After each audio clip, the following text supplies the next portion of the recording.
For the purposes of this course, we're going to be learning about archival research.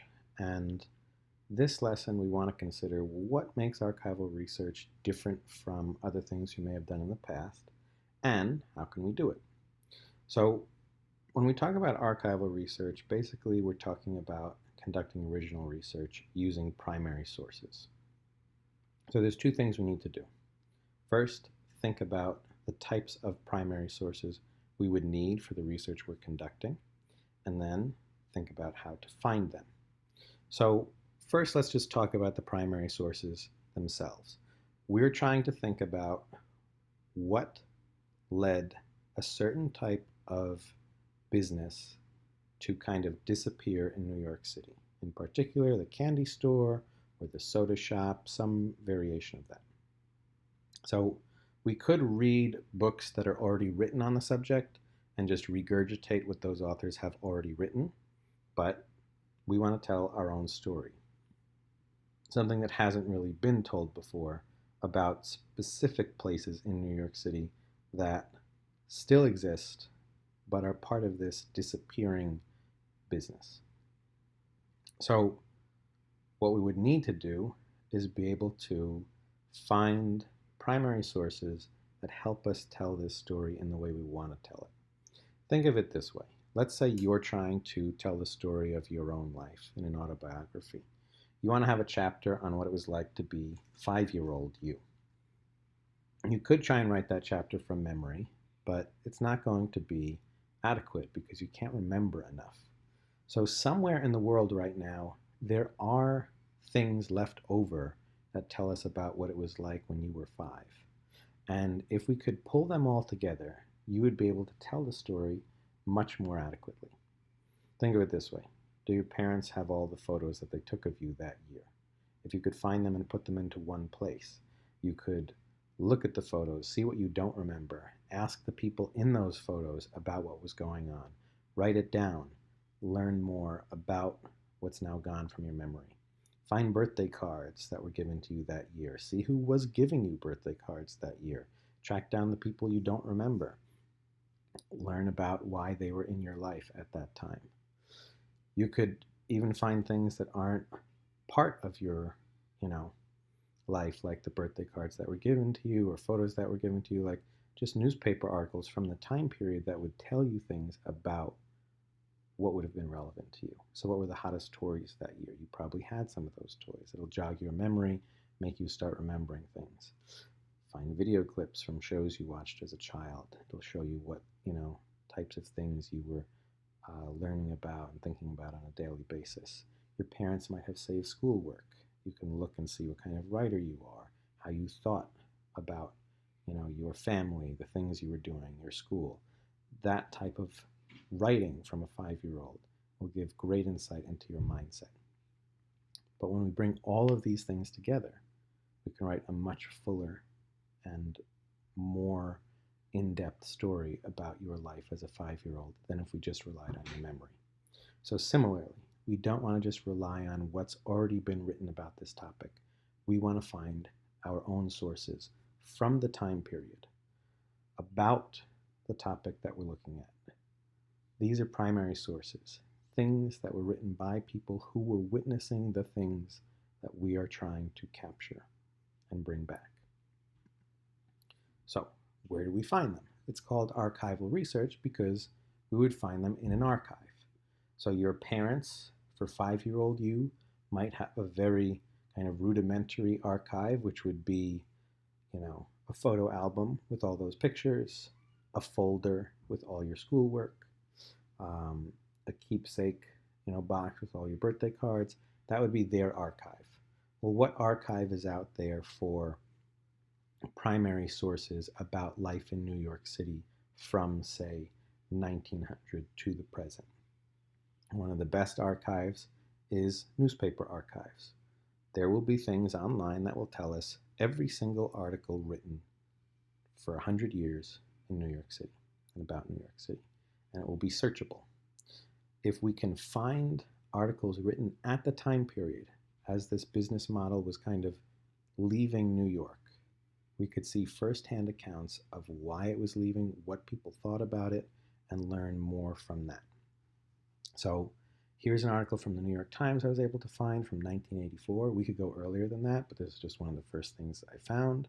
It talks about how kind of family-run businesses were starting to leave in New York City.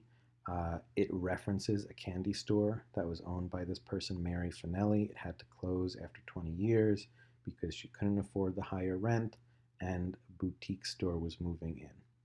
So just this article starts to give me a sense of how people were talking about the change in business at that time. More than that, it gives me a name. So I know that now there was this Mary Finelli who had a store for 20 years and had to close it. And we could look more into her story. What was her store? Why did it go?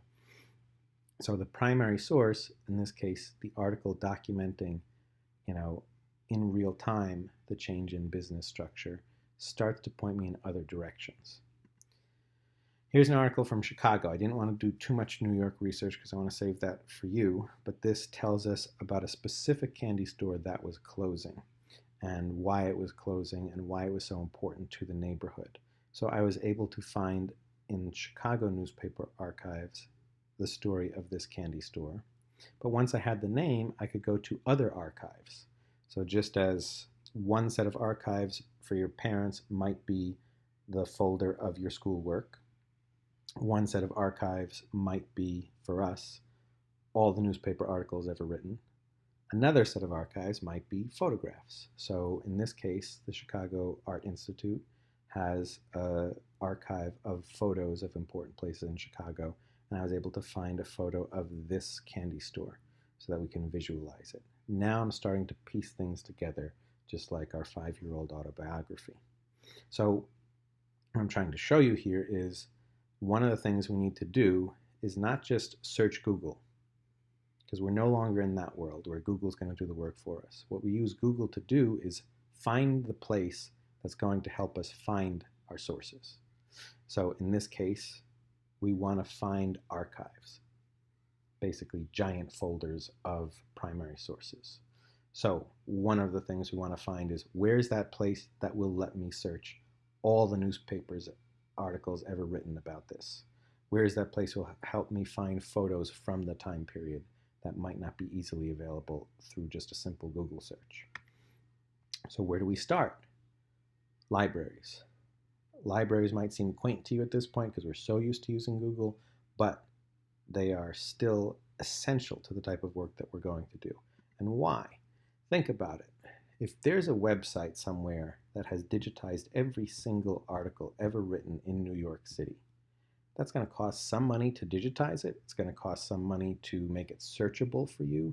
It's going to cost some money to house all of those files on a server, and they're not going to give it away to you for free. So what libraries do is they buy access to those archives, and then they give that access to their members. Lucky for us, we all have access to Queens College's archives, or their subscriptions to archives. New York Public Library is actually very generous with giving you access to these types of archives as well. So when you have access to a library that has subscribed to a lot of archives, you start there. Queens College, once you're using their server, you're able to search through all of their archives through this one search option, which makes it very simple. The New York Public Library, for instance, will have a guide to how to search all copies of the New York Times. There's a few different ways to do it. It's free online to do everything from 1980 to the present. If you want to go back to 1851 and everything in between, you have to be on their Wi-Fi to do it, which just go to your local library and you'll be able to do it then. So these are some ways to search. Go to library archives. But here we're just kind of looking at newspaper archives. What about the photographic ones I was talking about? So we need to think, what are other types of archives that are out there? Again, New York Public Library, they have a great website that shows all of their digital collections. So these now are no longer just newspaper archives, but different kinds. Here is an archive of New York City views. So basically postcards that show you the skyline of New York City throughout the years, which if you were doing something on that would be an essential resource. So this whole website is just all different types of archives. So you could look at the different sources that libraries have beyond just newspaper articles. If you look at museums, they're another great source for archives. So the Tenement Museum has a photo archive of basically Lower East Side Manhattan from the 1860s to today. So we could draw upon that, go to other museum websites and see what free online archives they have. Colleges don't just have access to digital subscription services, they also sometimes have their own collections like museums do. So here's Cornell. They have a rare and manuscript collection, and they have a website that tells you all about the types of sources they have. There is they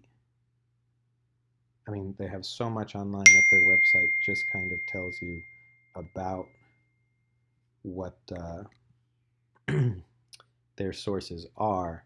It doesn't tell you everything that they have. So here's just basically some of the things they have on American history and culture. If you look, they have a whole archive of America's culinary heritage. This might be useful to us if we're looking into the history of candy in America. So taken all together, we have to figure out how to search for places to search for primary sources. Libraries, public libraries, college libraries, museum archives, rare manuscript collections at colleges, these are the things. Some of it's going to be able to be accessed online. Some of it we might actually physically have to go to it. We might have to go to Cornell to see what they have about the history of candy in America. But doing that is going that extra step, which will help us tell our own story. So what you need to start doing is two things. First, what are the kinds of sources for your research area that you need to find? So what are the primary documents you would look for? Yes, newspaper articles, but what else could you find? Make a list. Think of anything out there that probably still exists from the time period. It's got to be somewhere. Then the question is, where are the archives that house those primary sources? How do we get to them? Can we get to them online through a subscription? Do we have to physically go to them? Make a second list then. So we want to aim for a mixture of archives that we can get online, and some that might need more direct involvement. We don't always have to go there. Sometimes we can contact the library and they'll send us photocopies, and there's this whole procedure for that. But to be able to do this well, we need to find primary sources, and we need to find our own kind of eclectic mixture of primary sources that when we bring it all together, we can tell our own unique, interesting story. So start with this, make these two lists, and we'll move on from there.